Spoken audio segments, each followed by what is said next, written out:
Bismillahirrahmanirrahim. Assalamualaikum warahmatullahi wabarakatuh. Alhamdulillah. Alhamdulillahi rabbil alamin.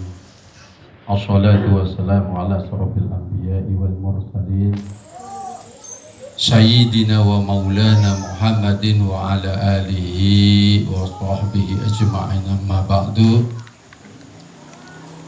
Hadratil kiram para alim ulama yang senantiasa kita nantikan fatwa-fatwa dan mauizah hasanahnya. Yang sangat saya hormati Bapak Ustadz Fahrudin, yang sangat saya hormati pengurus Musola Miftahus Salam, yang sangat saya hormati,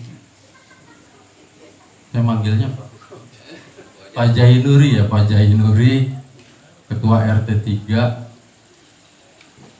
Yang saya hormati Pak Saidi, Sesepuh RT 03. Wabil khusus Sohibul Hajat Bapak Tolib beserta keluarganya, kemudian kakaknya Wahid, semuanya, keluarga besarnya, dan juga jamaah Miftahus Salam, yang mudah-mudahan kita senantiasa mendapatkan ridho dari Allah Subhanahu wa Ta'ala. Puji syukur kita panjatkan kepada Allah. Pada malam hari ini kita masih diberikan nikmat yang sangat besar, nikmat sehat, nikmat iman, nikmat Islam, sehingga kita bisa melangkahkan kaki kita ke tempat yang mulia ini untuk memenuhi undangan Sahibul Hajat. Salawat salam senantiasa terlimpah tercurah selalu kepada junjungan kita suri tauladan umat, baginda besar Nabi Muhammad SAW beserta keluarga, sahabat, dan kita selaku umatnya, yang mudah-mudahan tetap istiqomah melaksanakan sunnah-sunnah dari beliau. Amin ya rabbal alamin. Mohon izin, saya berbicara di sini bukan berarti menggurui. Saya juga masih belajar, kita semua masih belajar.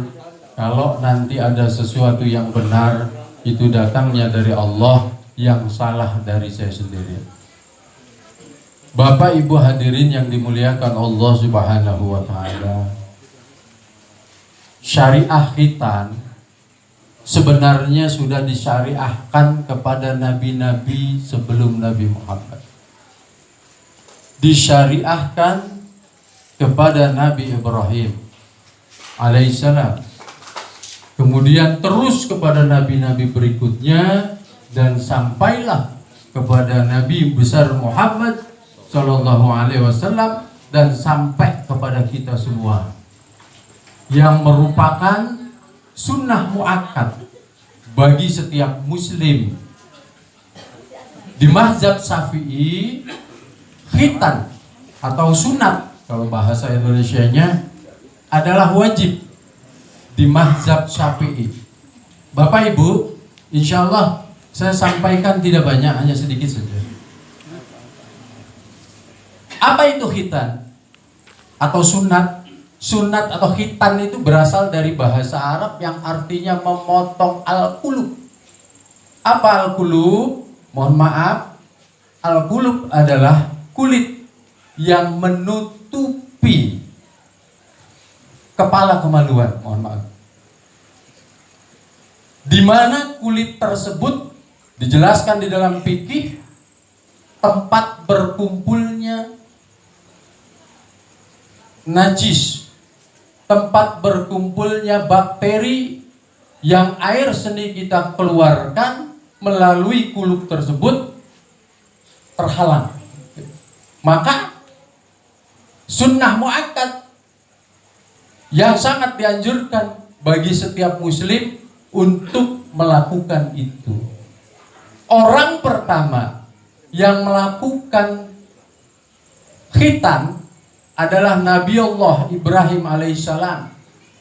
kemudian kepada Nabi Ishak di hari ketujuh, kemudian Nabi Ismail menjelang baliknya, baru kepada kita semua umat Nabi Muhammad. Manfaatnya apa? Manfaat khitan apa?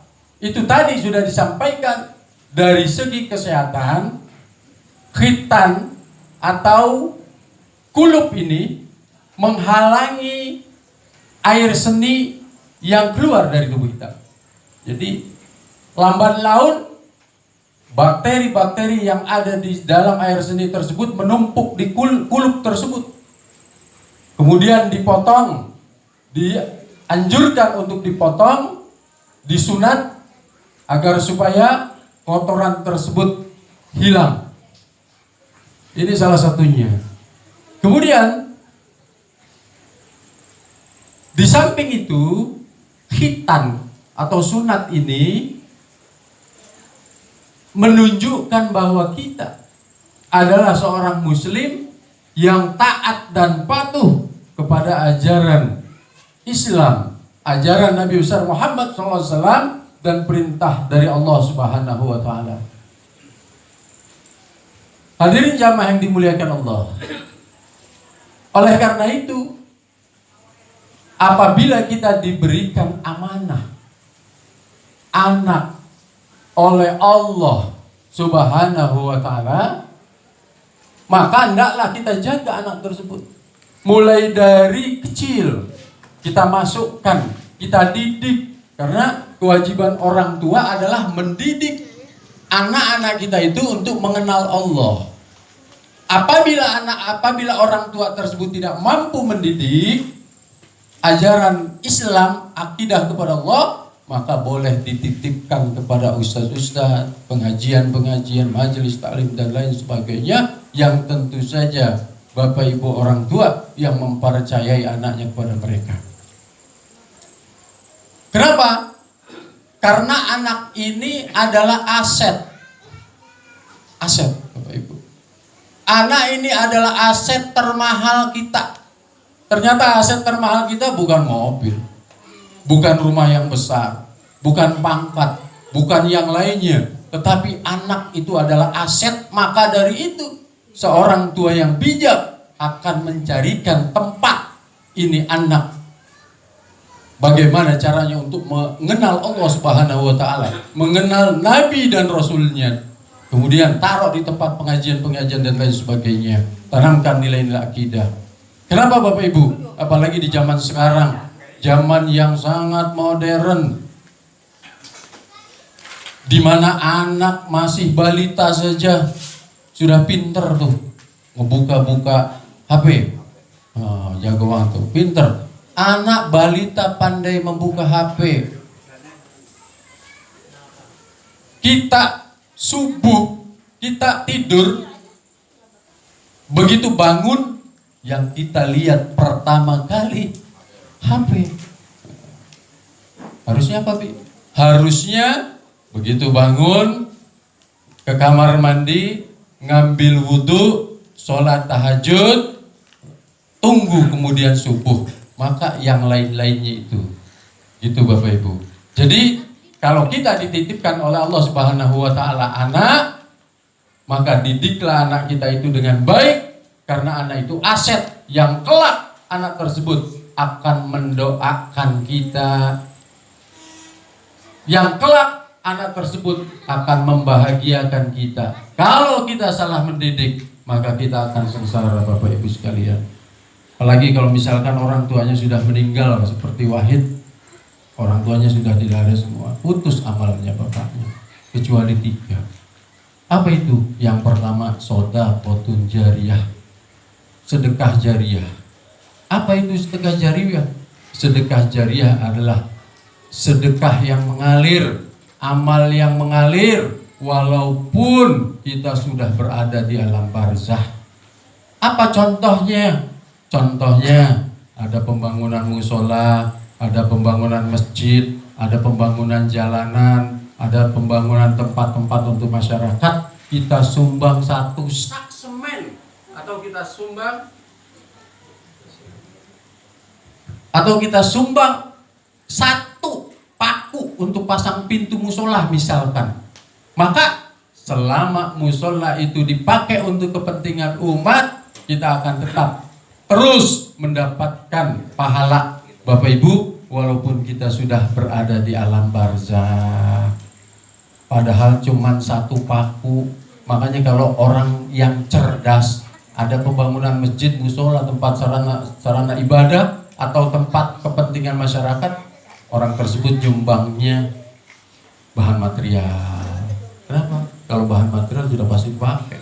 Kalau duit bisa jadi buat tukang. Kalau tukang berarti sedekah biasa. Tapi itulah sedekah. Kemudian yang kedua, au ilmin yuntafahu bihi, ilmu yang bermanfaat.